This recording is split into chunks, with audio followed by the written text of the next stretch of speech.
بسم اللہ الرحمن الرحیم۔ تو سفر میں بہت ساری آسانیاں مل جاتی ہیں۔ مرد پہ جمعہ فرض ہے، مسافر بن جائے تو فرضیت ختم ہو جائے گی۔ روزہ واجب اور فرض ہے، لیکن اگر آپ سفر پہ ہیں تو شریعت آپ کو اجازت دے گی۔ لیس من البر صیام فی سفر، یہ کوئی نیکی نہیں ہے۔ ہوا یہ کہ سفر میں تھے، کچھ لوگوں نے سایہ کیا ہوا، کچھ لوگ بیٹھے ہیں۔ پوچھا کیا ہے؟ کہتے ہیں جو بیٹھے ہوئے انہوں نے روزہ رکھا ہوا ہے، جنہوں نے سایہ کو انہوں نے روزہ نہیں رکھا تھا، شریعت کی آسانی لی تھی۔ اللہ کے رسول نے فرمایا لیس من البر صیام فی سفر، سفر میں روزہ رکھنا کوئی نیکی نہیں ہے کہ اپنے آپ کو تم ہلاک کر بیٹھو۔ وہاں سفر کی آسانیوں میں ایک یہ بھی آسانی ہے کہ آپ قصر نماز پڑھ سکتے ہیں۔ یہ قصر نماز کیا ہوتی ہے؟ سیدہ عائشہ رضی اللہ تعالی عنہ فرماتی ہیں نماز 2 رکعتیں فرض ہوئی، سفر میں دو کی 2 ہی رہ گئیں، اور حضر میں اللہ نے اس کو زیادہ کر دیا۔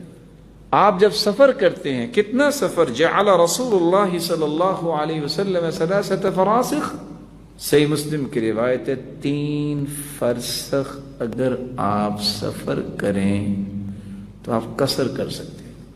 یہ فرسخ کیا ہوتا ہے؟ 1 فرسخ 3 حجازی میل کا ہوتا ہے۔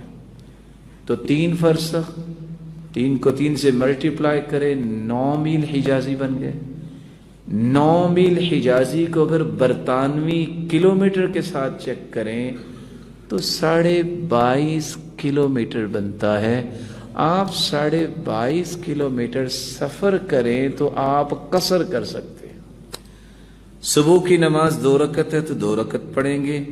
سنتیں چونکہ اللہ کے رسول نے سفر میں بھی نہیں چھوڑی، حضر میں بھی نہیں چھوڑی، تو پڑھنی ہے، خواہ سفر میں ہوں یا گھر میں ہوں۔ ظہر کی نماز 10 کی بجائے ہم 2 رکعتیں پڑھیں گے جو فرض ہے۔ عصر کی نماز جو 4 رکعتیں ہم 2 رکعتیں پڑھیں گے۔